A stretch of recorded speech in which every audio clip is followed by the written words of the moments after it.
Hello, I'm Bill Cox,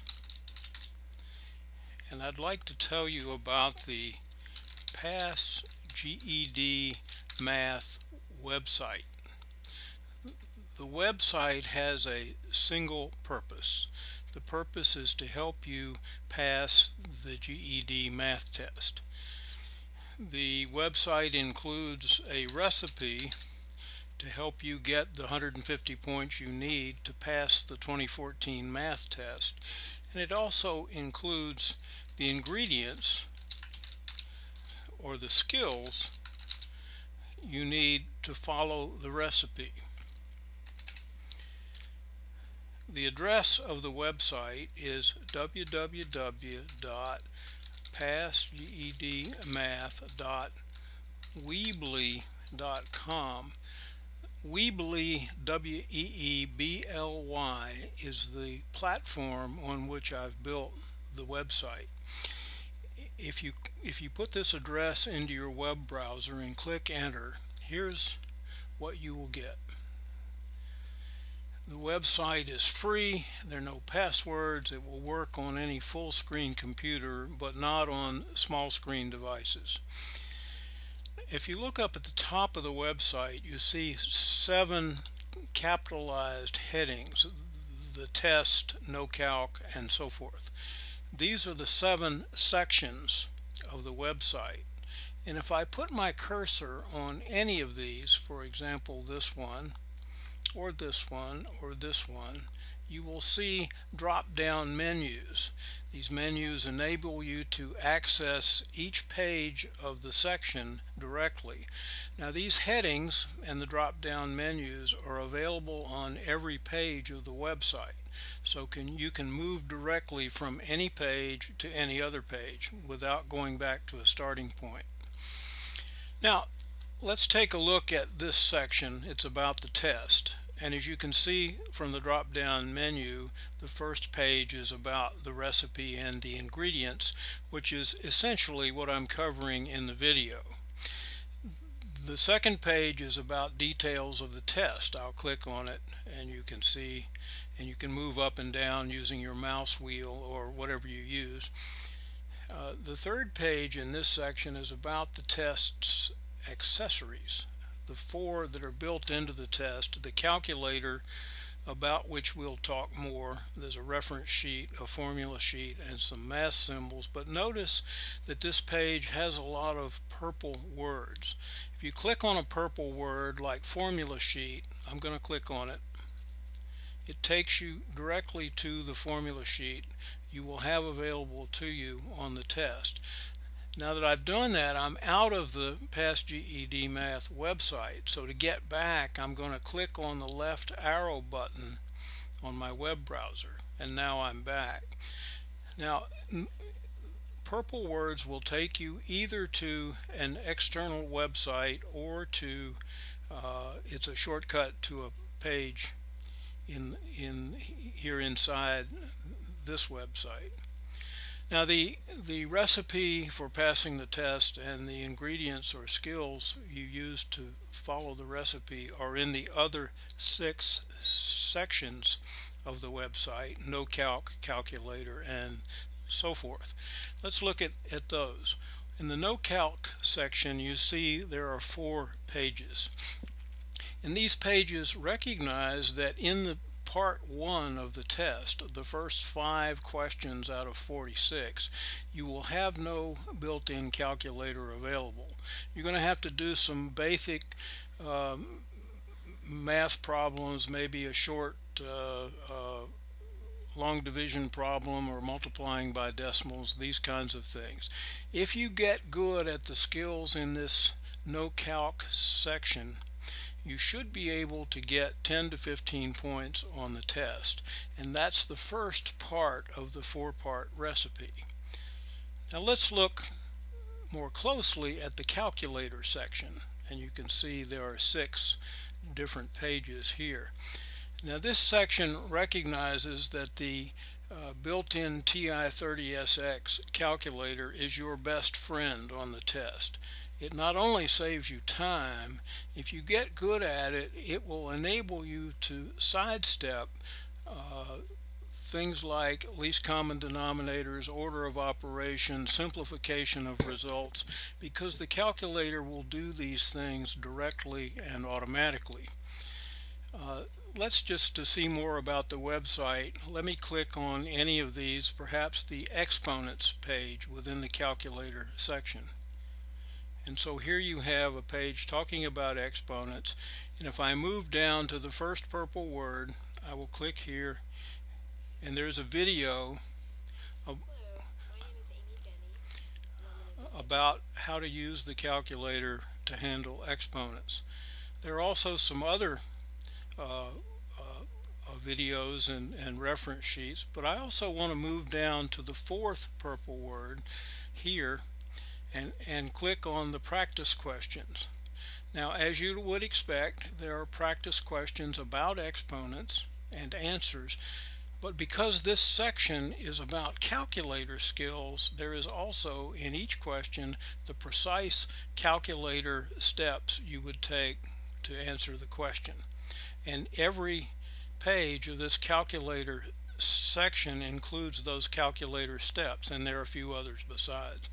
So if you get good at these calculator skills, you should be able to get about 50 points on the website, and that's the second part of the recipe. The third part of the recipe is in the special section, which is about 11 special math skills. These are small self-contained skills that are really the low-hanging fruit of the GED math exam.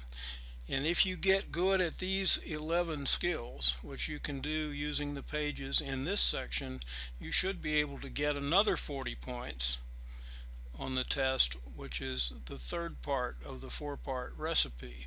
Now you can see here what some of the skills are, and I can click on, for example, mean, median, and mode using the drop-down menu, but I can also click on the special heading and go to a page which enables me to click on mean, median, and mode purple words, which I'm doing here, and takes me to the mean, median, and mode page.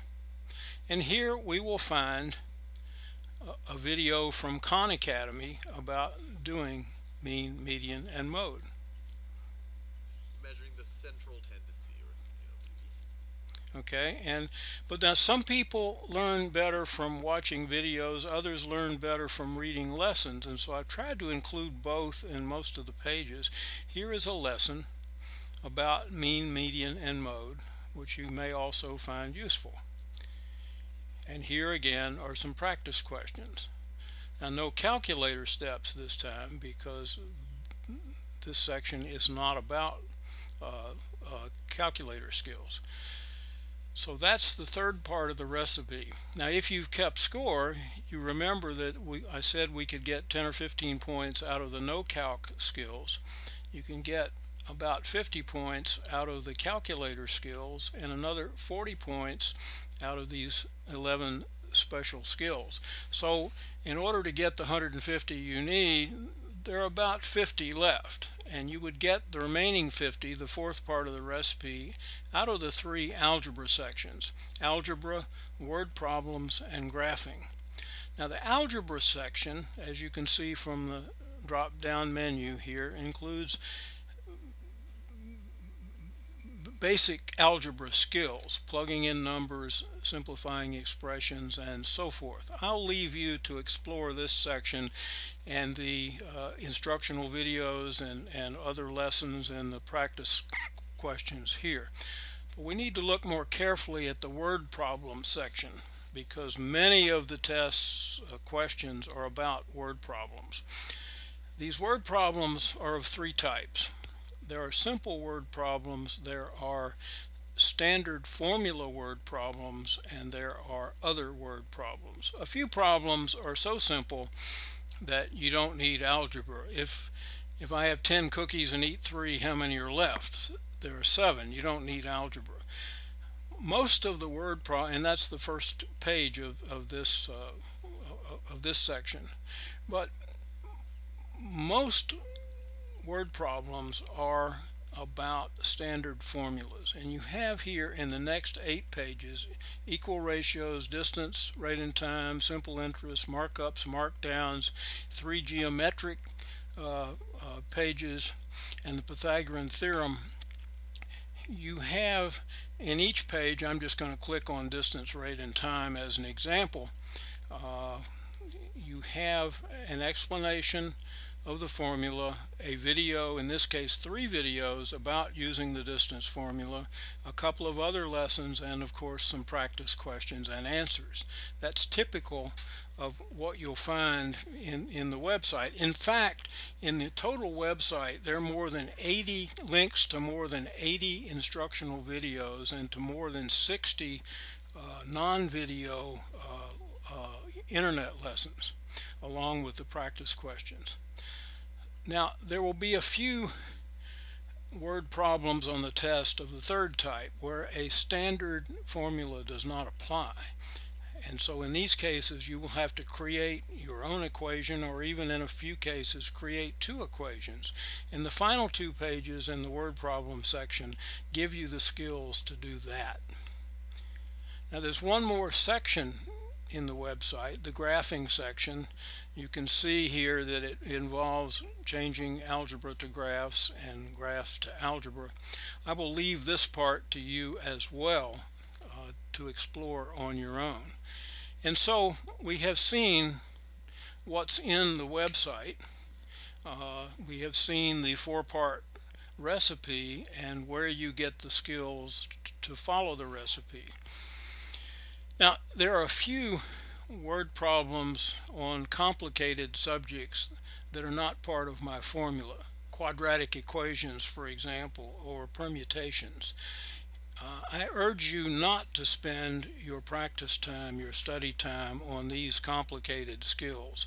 And when you encounter the few questions on them in the test, just to answer those with a guess and move on, because these complicated skills take so much time to do. Even if you know how to do them, you're better off using your limited test time to deal with easier questions. There is also one more piece of the ingredients that are in my recipe, or really a second piece of physical equipment in addition to the handheld calculator, and I urge you to buy a handheld calculator if you don't have one. You can get them from Amazon or other places, but also get a simple kitchen timer. And the reason you need the simple kitchen timer is that the questions on the test, you have an average of 2.5 minutes to answer each question. And so if during your practice you time how much time it takes you to answer the question and to check your answer, then you can compare what it takes you to and see how close you're coming to the 2.5 minute average you're going to need. But in addition, as you use the timer, you will build up a sense of how much time you're taking on each question. And so even though you can't use the timer on the test itself, it will help you to avoid getting bogged down in using 5 or 6 or 7 minutes on a question when you could use that time to get more points. So this is the website. Is the recipe and the ingredients or skills you need to follow the recipe. I hope this is useful to you, and if you have suggestions or corrections, or if you use the test, if you use the website and pass the test, I'd love to hear from you at this email address, passgedmath@outlook.com. passgedmath@outlook.com. I thank you for listening, and I wish you well on the test.